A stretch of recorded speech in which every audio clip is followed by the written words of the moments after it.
Today we're going to talk a little bit about transplanting your tomatoes out of your original growing tray and into something that is a little bit bigger for them to grow when you're still inside or when you're starting to do the hardening off going inside and outside as we're here in spring. Now you see this tray, I've really let these get pretty big. I started using a liquid-based fertilizer down below to feed them, and they've just grown into large plants at this point. You can transplant earlier, you probably should transplant earlier, and these are showing a little bit of their vitamin deficiency. It's not an ideal growing condition for them, but they'll all be hardy and survive well as we transplant them. So I'll show you that, and then also I have this smaller Jiffy seed pellet tray that has some various types of plants, including tomato plants in it. And I'll also show you transplanting from these. These I have at a smaller size, probably closer to where you're normally going to want to do your transplanting into an individual pot. So we'll look at both of those today, so stay tuned to see both of those things.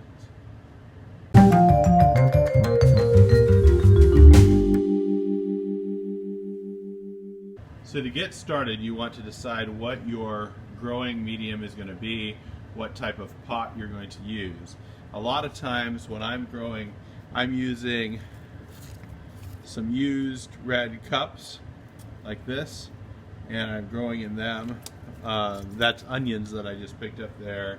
Here's some basil that I have planted already, and just generally that's what I do. But there are lots of things you can grow in. Here's showing you a slightly different size cup that I've got a plant growing in. You can actually use pots if you have pots that you want to grow in. This is some tatsoi I'm growing. More on that in another video. So there's lots of things you can use to grow. I'm going to stick true to form and use some red cups. I have another video that really goes into what I'm doing with this method, and basically I poke holes in the bottom of one of the cups and not in another. Now these are both used, they've been used before. If you're worried about disease spread to the plants, you can definitely clean them out between seasons. I'm probably not going to do that. And then ultimately the growing medium I'm using is just some compost that I have, that I actually did bring in from outside. Now, a lot of you won't want to bring in stuff from outside, and that is 100% reasonable, because you bring in potentially bugs and other things that you don't want in your house. I'm down here in my basement right now, so I'm a little bit less concerned about it, but it's still something to watch out for. But right now,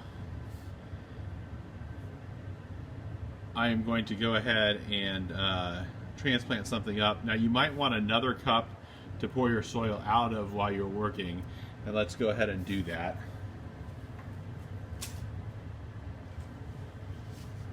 So we'll just put our soil into here.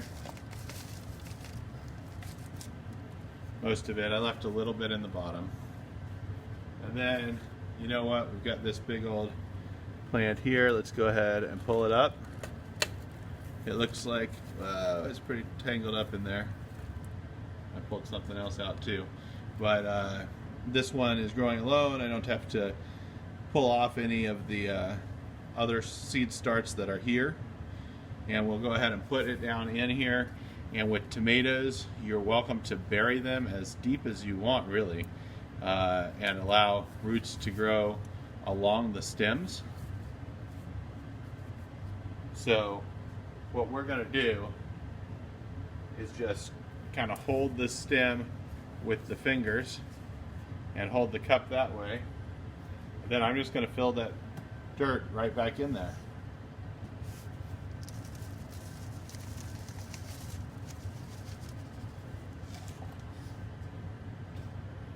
So when you kind of move it around, you've got a lot of dirt. Now this I actually allowed to get almost too tall for this cup. I almost want to be able to transplant it up to here or whatever. And definitely when I take this outside, I'm going to bury it really deep. Probably even, it will have grown from there. So I'll probably plant it all the way, this whole thing under and just pull off the leaves as I'm going.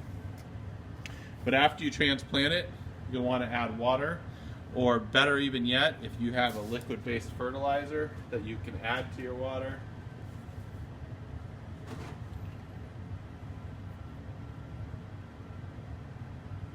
Now, one of the advantages of having those holes in the bottom of the cup is that this thing drains down. I'm going to add some more soil because the soil compacted. So just add a little more soil in there. I'm doing this because, again, this is a pretty tall plant already, so I want to get as much stem under so it can be supported and more stable. And there you have it. I've transplanted this. I'll to once again add a little more water, and this will start looking a lot healthier with the more space it's growing in. That water will drain down, I hope. And right now I'm going to just set it in here so it's in with my other grow stuff. So that's just the basics of how you transplant one of these tomatoes. And I should look at what was actually growing there. One second. So I believe that was actually my apricot brandywine. And then right next to it, the one that I pulled out by accident, is the one we did in our seed giveaway. So this here is two different Amana oranges, and you'll see the two of them growing together. There's actually even a third little one here.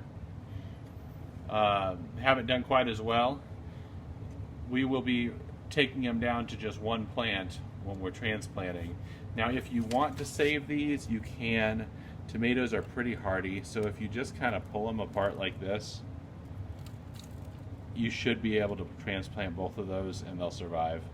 And why don't we go ahead and do that, and we can check back in on them. But these would be the two Amana oranges. I know they look pretty sad right now because I've neglected them a bit by leaving them in this seed tray.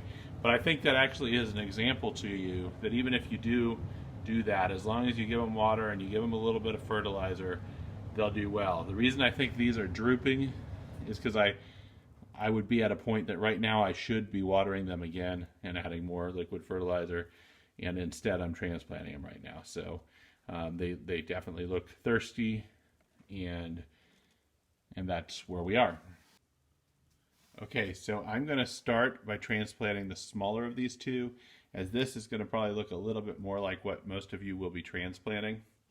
So let's go ahead and get our cup out, and I've already got the dirt just in the bottom of that. So here, when I hold the roots down in there, it doesn't quite go all the way down. So I can actually hold this up and have the soil go around it a lot more freely.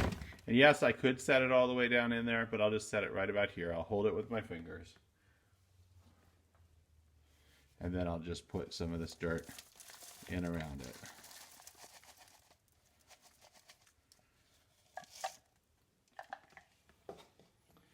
And now it should be a nice, strong plant very, very soon as it sprouts out into all of that. And so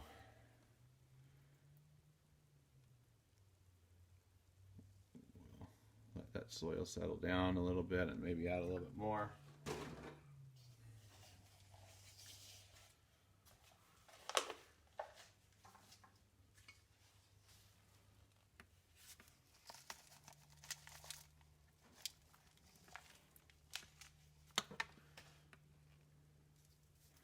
And if you do end up pushing it a little bit up toward the side of your cup, it's no big issue. It will find the soil with its roots. And of course, one of the reasons we have the holes in the bottom of this cup is that the roots can grow out of that. And if you put your liquid fertilizer in the bottom cup, they can go down there and actually drink out of that.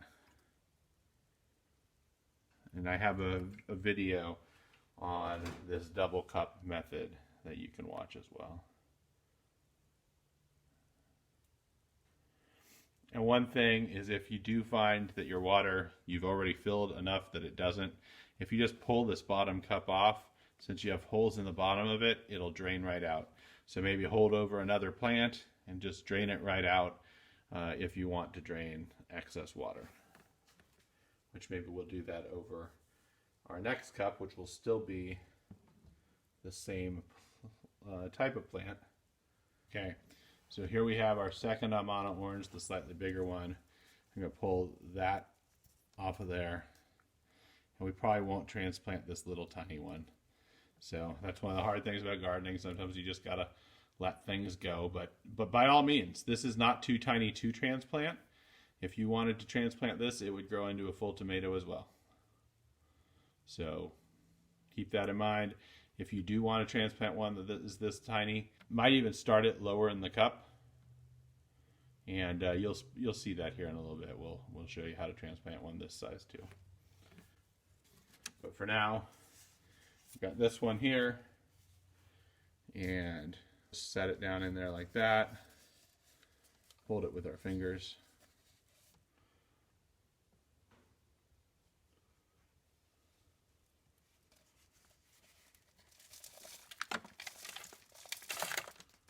And yes, I'm letting dirt drop on my other plants, which is not ideal, but demonstrative purposes.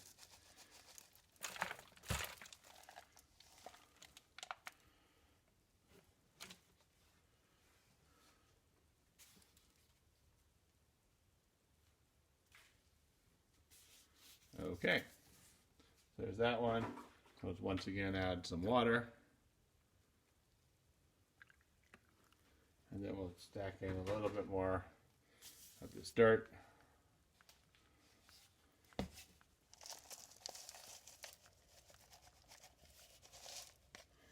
And there you have it, another Amana orange that's ready to grow.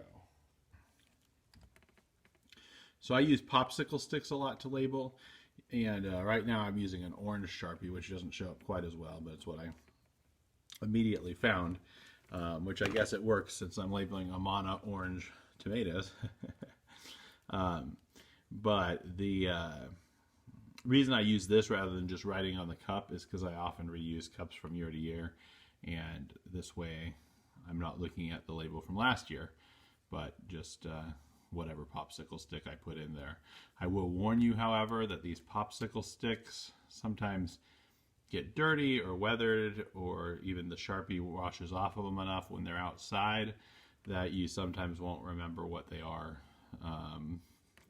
So that is a risk with this. Obviously, also when you're taking it out of the cup, if you've written on the cup, that's not going to help you outside either. So the popsicle stick method works well for labeling inside and better than cups for outside, but it's not an ideal method either. So just keep that in mind. But for now, we're going to label the Amana orange with that and that original one we did, which was the apricot brandy wine. And it's funny because those two I planted right next to each other in the tray, and they look fairly similar when they're growing. So ones that we could easily have mixed up. But anyhow, I've got two of the Amana orange, one of the apricot brandy wine that I planted. So I have a tomato here that I actually just broke off by accident. No roots on it whatsoever. We're going to go ahead and plant it and see what happens. Alright, so here's a cup of dirt. And since this one is not as big and it doesn't have any roots of its own, I'll just make a little hole in there.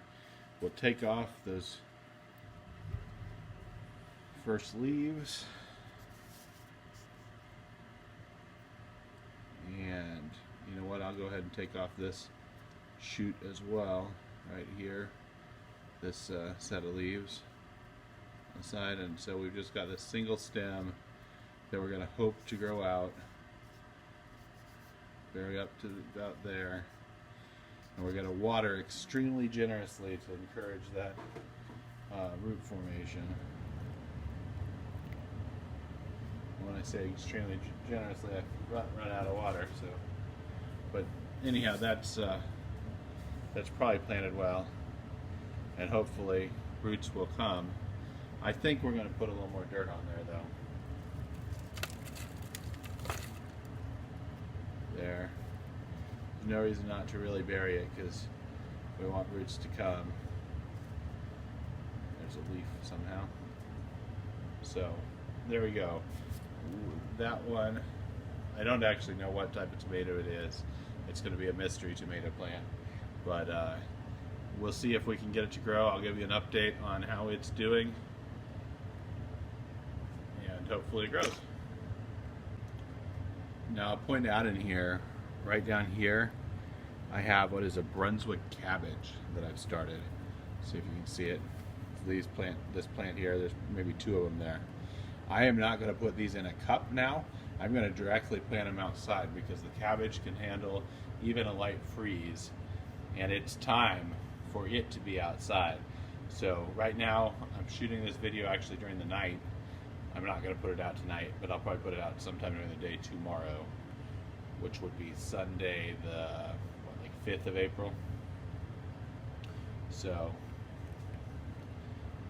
there you go.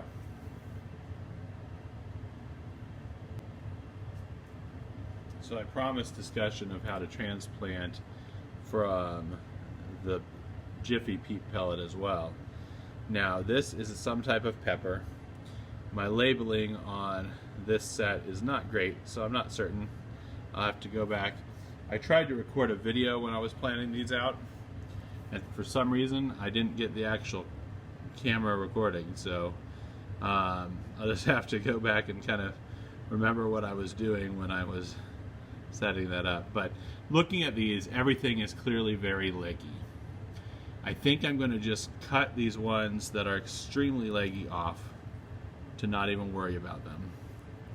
And then we're left with 3 pepper plants. And the question is whether we want all 3 of those pepper plants or whether we want just one. Since they are so leggy, well actually right down here we might have a new one even starting. But since they're so leggy, I might leave all 3 just to see if one of them can establish itself a little better. But they're so weak now anyway. I'm going to take 2 of these 3 out and actually almost hope for that little tiny seedling to emerge. But there you go, we've got 1. And that's going to be our hope for this set of seeds that I don't know what are.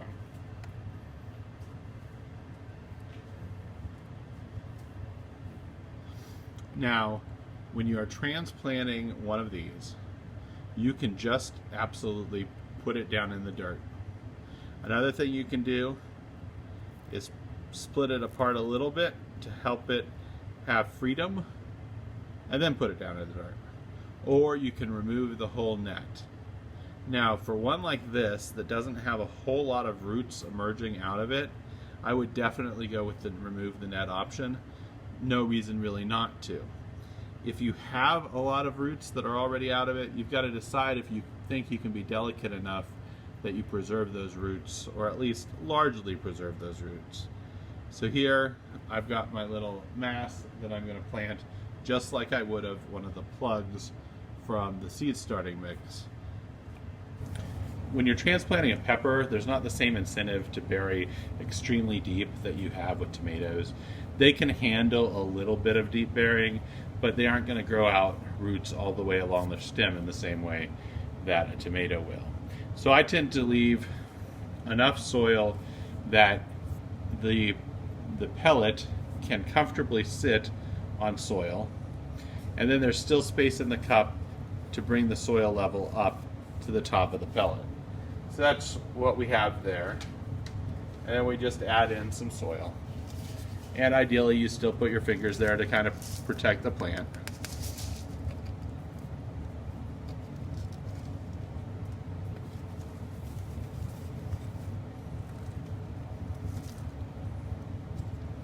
And this again is a bit leggy, so I'm going to add just a little more soil, and I will bury it a little, just really as a matter of adding structural support. I just want a little bit more soil in there. Well, push it over a little. There. And it'll be fine.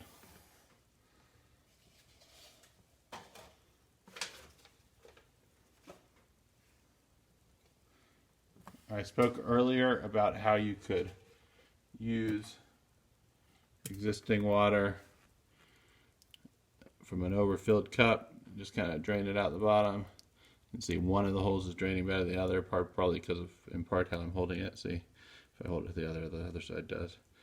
And see, this is a way you can water and deplete an overfilled cup.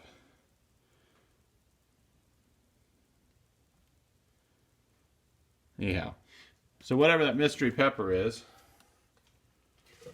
we have now transplanted the mystery pepper. So I don't know what it was or is. Hopefully, if we grow it all the way out to getting something off of it, I'll know.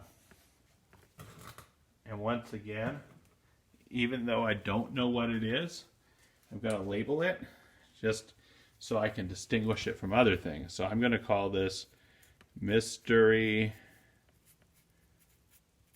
pepper A. So it is unlikely that in one sitting I'm going to transplant all of these. But over the course of maybe this weekend or a couple days even into next week, I hope to have all the tomatoes at least out of there. You can see that in here I do also have some additional pepper plants that are not nearly as big as the tomato plants. They could be transplanted at this stage, or they could stay in there and grow. I think actually after I take out these tomato plants, I might add some more stuff to this tray, and hopefully I'll show you a good video of what I'm doing there, because there's a project I'm excited about that I'll be working on. So that's about it, I think, for today's video. It's not very fancy, but I hope that it shows you a little bit about the process of transplanting up to a larger pot. I also have a video on when you should plant your tomatoes outside, so check that out for kind of the next step in that process. And I hope you enjoyed the video. Please do subscribe to the channel and give us a thumbs up.